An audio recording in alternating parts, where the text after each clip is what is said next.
Monday, everybody. Welcome to all my replay viewers. I'm so happy that you guys decided to come back and watch me. You can still tap the screen to give me hearts because I love hearts. They make me so happy. They're just super pretty. And you can also swipe this up or swipe it sideways to share with your followers. That would be awesome, especially like if you share on Twitter. Hey! So just to get us started, I was just showing you this is my Bible case. And I have all of these really cool random pins, like, I don't know, like little tchotchke things. But I never wear them, so I put them on my Bible case instead, which is pretty awesome. But I just thought I would start off with that. And so, I'm going to keep this quick. I'm actually setting a timer today so that I do not ramble like usual. Maybe that'll help me keep on track. So today, just super fast, I wanted to hop on because I was doing my time with God, and it just reminded me that a few years ago, so first of all, I'll say that when I say that you're too busy to pray, I don't mean that you're making yourself too busy, but that's kind of a totally different scope. But to start out with, a few years ago, I had two very little kids who were with me 24/7, and I was a full-time mom, and I also worked, and we were involved in a lot of stuff, and we lived with my in-laws. We still do. And so because of all of that, it was just, life was crazy, and there was really no way that I could make it less crazy. Hi, Jessica, and my name's Nicole, so I automatically love your name. But I was just saying, when I'm talking about being too busy, I'm not talking about things that you put on yourself, but when you're in a season of life when you're just so busy. For example, when you have small ones who are with you 24/7. A few years ago, I was in that place. I had two little ones. Both were not in school yet, but the one I was needing to do like preschool stuff with, because she wasn't like old enough to go to preschool, but she wanted to do it. My husband was in school full time. I was working. We were living with my in-laws and hanging out with them and helping with the house and helping run my mother-in-law to doctor's appointments. And there is no way I could have made my life less busy. And that was just the season of life we were in. And it was like a real struggle because I wasn't doing devotions, and I wasn't reading my Bible. I wasn't praying. And I was like, this is ridiculous, because I had always thought that in order to have time with God, I had to have it be, perfectly quiet and perfectly still and everything perfect and the candle lit and deep peace within myself. And I will go into later on in a different scope how once, but that's totally different. But I'm talking about the moms who are just in that season of life where you can't make yourself less crazy. There's nothing you could possibly do at this point in your life to make your life less crazy. And that's where the point I could not make myself less crazy. And there was no time that I could have a deep chunk of time to really get into prayer. And I was super frustrated, and I just basically gave it up. And it was fun.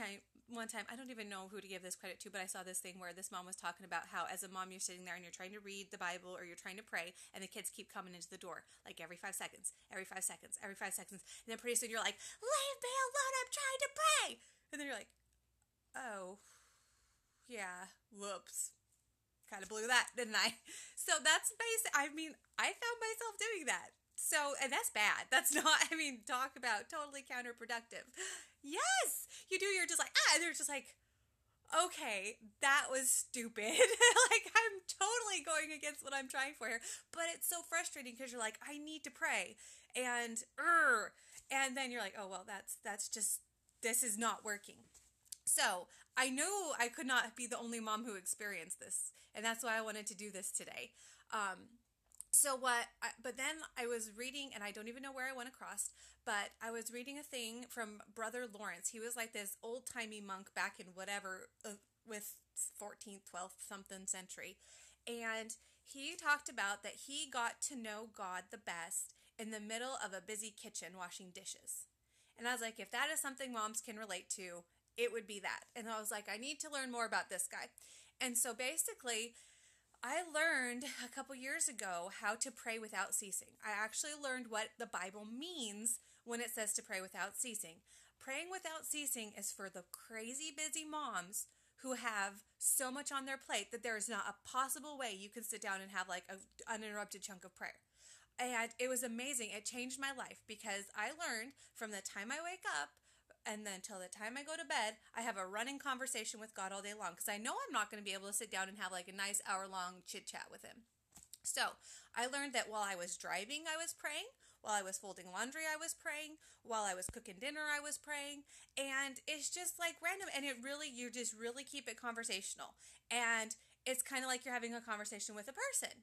And that way, if your toddler runs up and interrupts you 5 times when you're having the conversation, that's okay because you're used to that, right? You know how to handle that. It's not going to irritate you any more than if you were having a conversation with a mom friend at a play date. We all know when you're at a play date, you know you're not going to finish a conversation, and that's fine.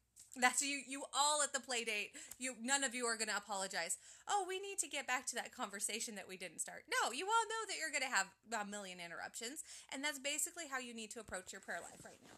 You need to have an ongoing, all-day dialogue with God everywhere, and then that way you are praying, you're in his presence, you're experiencing praying without ceasing, and it works for you, and it works for your life, and it's so cool, and it takes a little bit of getting used to. You have to like really be intentional about it at first, but now I just do it without thinking, and even now that I have like this time right now where I just finished my actual prayer time because now my kids are older, and that's an encouragement too, guys.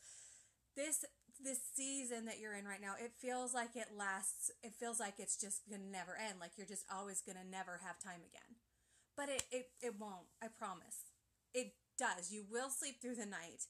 They will know how to entertain themselves in a room by themselves without killing themselves for more than 2 minutes. But if you're not there yet, just hang on and practice praying without ceasing. Like, as soon as you wake up, and now, I'll wake up and I'll be like, God, good morning. Oh, have so much going on today. Please help me with this and this and that, and please this, that. Okay, thank you. Thank you for today. It's beautiful outside. Really, just talk to him. And then that way, too, when something comes up, you have an instant lifeline because you're already in the middle of chit-chatting with him all day.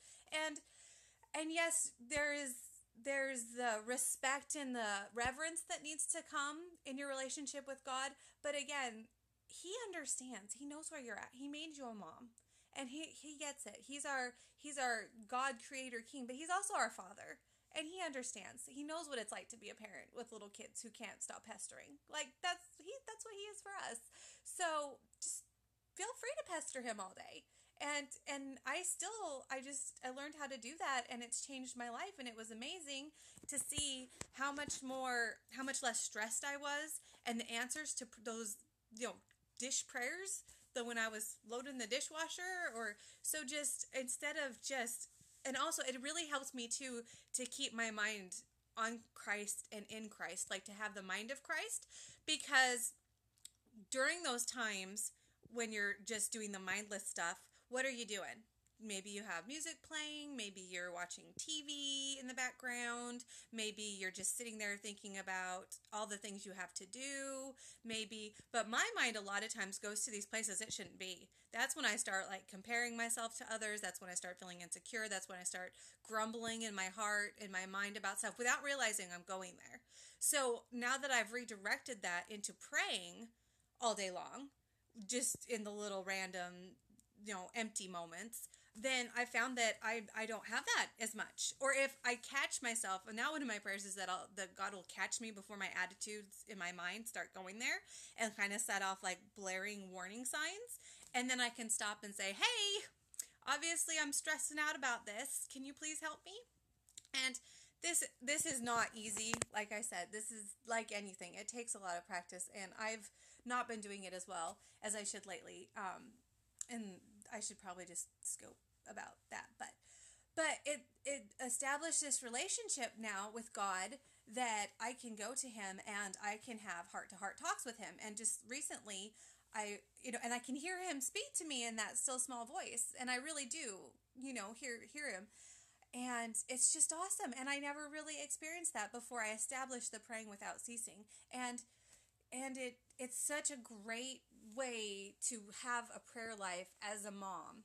to have that praying without ceasing. And then you will get to the point where you can get back. But if you just for those few years just do the praying without ceasing, it will set you up to where you can have such amazing heart-to-heart talks. And speaking of interruptions, my little guy just came in the door, so I'm going to wrap this up. But I hope that that was an encouragement, and if it was, give me hearts and share with people, and let me know if you guys want me to do like more talks about this. I've learned so much in the last couple of years just by bumbling my way through it, and so if it can be an encouragement to anybody, I want it to be. So you guys have a beautiful Monday. I'm going to go wrap up my time with God, and I'm going to go play with my little guy who's been sorting stuff in his room for me. So good. Bye, ladies.